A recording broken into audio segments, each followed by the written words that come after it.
देखिए, 13 तारीख के अखबार में एक विज्ञप्ति साया होती है। 69A स्टेट ग्रांट एक्ट में कुछ लोगों ने पट्टे मांगे हैं। जिस किसी को भी आपत्ति हो 7 दिन में नगर निगम कार्यालय में आपत्ति दर्ज कराएं। मुझे बहुत तकलीफ है। कौन पट्टा मांग रहा है? शहर की पॉस कॉलोनी सिविल लाइंस के कॉर्नर प्लॉट पर नवरंग होटल का पट्टा यूडीएच मंत्री शांति धारीवाल मांग रहा है और आज पोल खुल गई। 100 करोड़ रुपए की जमीन पर कब्जा करके होटल बनाया हुआ है और हमने आपत्ति दर्ज करा दी नगर निगम कोटा में। न ये स्टेट ग्रांट एक्ट में कवर होता है, न 69A में कवर होता। 69A में निगम यूआईटी के पट्टे के अतिरिक्त कोई गैर कृषि भूमि जिसमें इंडस्ट्री की 6 यूनिट हो या गैर मुमकिन आबादी हो या किसी और पर्पज के लिए पट्टाधारी के पास कोई भूमि हो, उसे निगम के पास सरेंडर करने के बाद निगम अपने में उसको मर्ज करके दोबारा उसका पट्टा जारी करेगा। 69 में उसी का क्लेम है जो भूमि का स्वामित्व धारक हो। ये कब्जा है। केवल मां की वसीयत के आधार पर पट्टा मांगा है। क्या मेरी मां इस शहर की सारी वसीयत मेरे नाम लिख जाएगी, मुझे पट्टा मिल जाएगा? और स्टेट ग्रांट एक्ट बना है 1961 में। उस स्टेट ग्रांट एक्ट में आजादी के पहले जो अनियोजित नॉन प्लान एरिया में बस्तियां बस गई, रामपुरा, श्रीपुरा, लाड़पुरा, अग्रसेन बाजार, जहां पहले भी इनके पिताजी श्रीकब चंद जी के मकान को पट्टा स्टेट ग्रांट एक्ट में मिला होगा, कोई आपत्ति नहीं।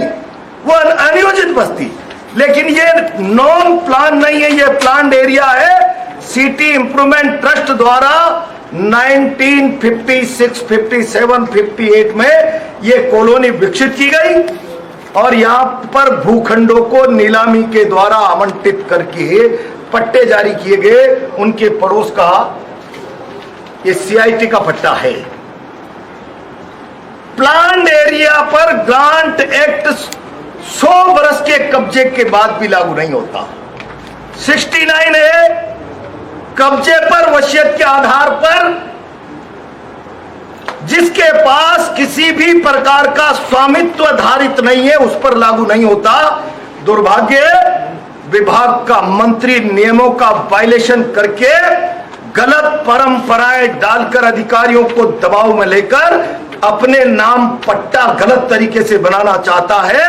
हमने निगम में आपत्ति दे दी, आज हाई कोर्ट में रिट दायर कर दी और बहुत स्पष्ट चेतावनी, अगर गलत तरीके से निगम के अधिकारियों ने पट्टा जारी किया तो एकल पट्टे में एडिशनल चीफ सेक्रेटरी लेवल का आईएएस सीनियर जेल जा सकता है। हमारा राज आने के बाद ये गलत पट्टा जारी करने वाले अफसरों के खिलाफ कॉग्निजेंस लिया जाएगा, जांच कराई जाएगी और जो दोषी होगा उसको जेल जाना ही होगा।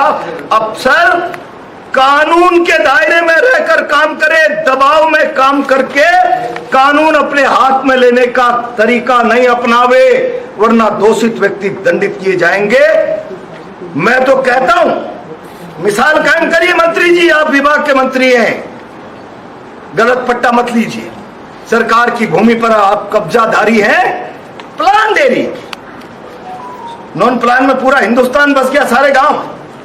जो यूआईटी सीआईटी निगम द्वारा विकसित कॉलोनी पर कब्जा करके बेस कीमती जमीन पर बैठा हो 50 साल से, कितना बड़ा अपराध है। उन्हें यह अपराध स्वीकार करते हुए जमीन सरकार को सरेंडर करनी चाहिए और सरकार को ये जमीन अपने पोजीशन में लेनी चाहिए।